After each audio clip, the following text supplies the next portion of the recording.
नमस्ते मित्रों, यह है पीएच नेटवर्क। मैं हूं प्रदीप हंडू। आशा करता हूं कि सब राष्ट्रवादी भाई बहन प्रसन्न होंगे और सुखी होंगे। हमने देखा है कि 1971 में बांग्लादेश पाकिस्तान से आज़ाद हो गया है। कहानी तो सब जानते हैं। बात मैं ये करना चाहता हूं कि इस्लामिक रूल में डेमोक्रेसी का कोई अर्थ नहीं है। जब पाकिस्तान में मुजीबुर रहमान की पार्टी अवामी लीग ने इलेक्शन जीता, तो पाकिस्तान के हुक्मरान यानी जो पावरफुल थे, उन्होंने प्राइम मिनिस्टर की कुर्सी शेख मुजीबुर रहमान को नहीं सौंपी। तो 1975 में जब वो पावर में आए तो उन्होंने इमरजेंसी लगाई इलेक्शन करने का, कहा कि अभी बाढ़ वगैरह है। तो उसके बाद उन्होंने इलेक्शन बंद किए कि अभी इलेक्शन नहीं लड़े जा सकते। तो जियाउर रहमान ने उनके पूरे परिवार को समाप्त कर दिया, क्योंकि उनके पास पावर था। और फिर वो वहाँ के राष्ट्रपति बने, मार्शल करके हुकूमत चलाई कि पावरफुल बन गए।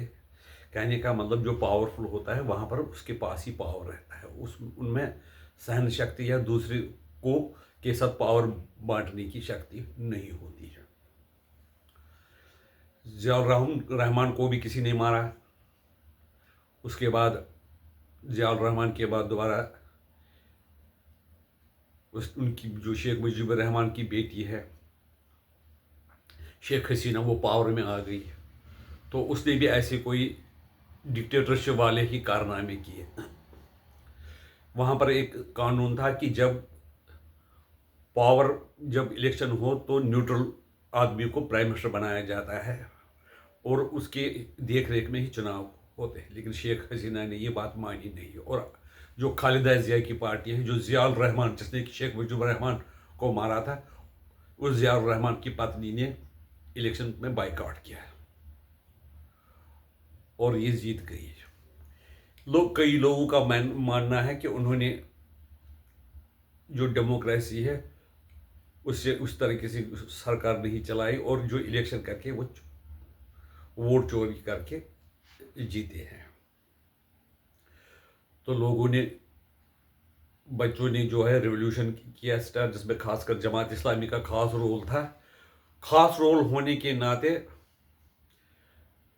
आर्मी ने भी उनको इनडायरेक्ट सपोर्ट किया, क्योंकि अगर आर्मी का और पुलिस का ये फर्ज होता है जो सरकार के आदेश है उनको पालन करा।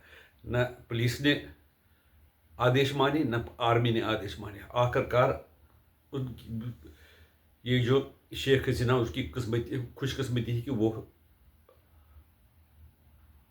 भारत आई, और यूनिस पता नहीं कहाँ से वहाँ के जो बांग्लादेश के एडवाइज़र बन गए। और जब वो पावर में आ गए, वो भी छोड़ना नहीं चाहते हैं, आर्मी उसको सपोर्ट करती है। लेकिन कुछ कहने का मतलब है, जहाँ पर इस्लामिक कंट्रीज में जो पावरफुल होता है वो किसी के साथ पावर शेयर नहीं करता है। वो चाहता है कि मैं ही रहूं और मरते दम तक मैं ही रहूं। इसी के कारण इस्लामिक कंट्री, कई कंट्रीज में, जो बांग्लादेश पाकिस्तान खासकर, उसमें बहुत ये असैसिनेशन हो जाती है। जिस तरह से पाकिस्तान में भी हुआ, आसिम मुनीर को पावर मिला, उसने सबको, ये तो पहले तो इमरान खान को जेल में बंद कर दिया। वहाँ पर भी हालात ख़राब है, उनके लोग भी कोई प्रोटेस्ट वगैरह कर रहे हैं। और दूसरी बात देख रहे हैं कि इमरान खान जब पावर में थे तो वो अपनी मर्जी चला रहे थे।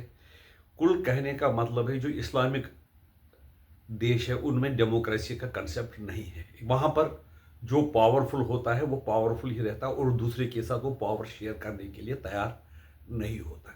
ये मैं बताऊं आपको कि जो खैबर पख्तूनख्वा में पाकिस्तान ने जो पीटीआई की पार्टी है उसके साथ पावर शेयर किया, वहाँ की चीफ मिनिस्टर जो है, कोई नाम मुझे याद नहीं आ रहा था, शाहिद अफरीदी, सोहेब अरबेदी, शाहिद अफरीदी है, उनको भी असेंबली जाने से रोक लिया और उनकी पिटाई कर दी वहाँ की पुलिस ने। और आर्मी का सपोर्ट है। और कोई अगर हिंदुस्तान में इलेक्टेड चीफ मिनिस्टर को के साथ कोई हाथ लगाता है, उनको असेंबली में नहीं जाते, तो यहाँ पर बहुत हंगामा हो जाता है। क्योंकि यहाँ पर ये अपोजिशन को भी राइट्स है अपने ये दिखाने के लिए, अपने एग्जिस्टेंस दिखाने के लिए। रूलिंग पार्टी भी जो चाहे तो वो कह सकती है अपोजिशन के बारे में।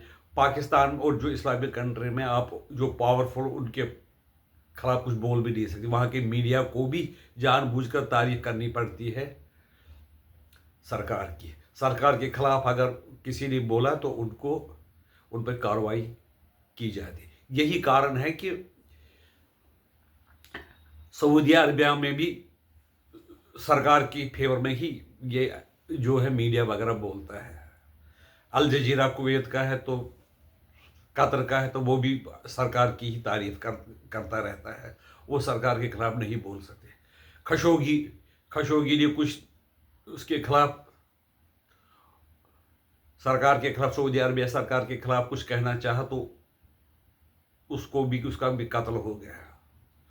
तुर्की में भी वहाँ का जो एर्डोगान है वो अपोजिशन को दबा रहा और शासन कर रहा है। ये समझ में नहीं आता कि इस्लामिक कंट्रीज में पावर क्यों नहीं शेयर किया जा सकता है। यानी कि जो अगर शासक खराब हो